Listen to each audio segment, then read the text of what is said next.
Mana lakimiz. Shu nitra lakimizni yangi yog'ochligi, mebelchi akalarimizga juda ham qulayli taraflari. Mana 646 rasvaritel yaxshisini qo'shaman, yaxshisini qo'shishni tavsiya qilaman. Bu nitra lakimizni afzallik tomonlari yog'ochni juda ham to'yintirib beradi. Birinchi, ikkinchi, uchinchi sloyiga bir xil ustalar primoy yaxshi lakni sepib qo'yishadi-da, shim ketyapti deyishadi. Bu lakni sepganingizdan keyin mana hozir sepishga tayyor bo'ldi. Mana shu suyultirgan lakimizni shu doskaga sepib ko'rsatamiz.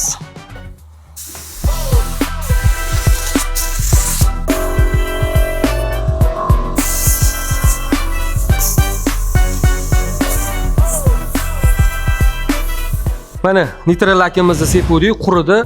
Bu nitra lakimizni sepishdan maqsad yangi yog'ochimizdagi tikonlarni uyg'otib beradi. Keyin eng oxiriga 2-3 sloydagi gatoy lakingizni kam ketishini va sifatli chiqishini ko'rsatib beradi.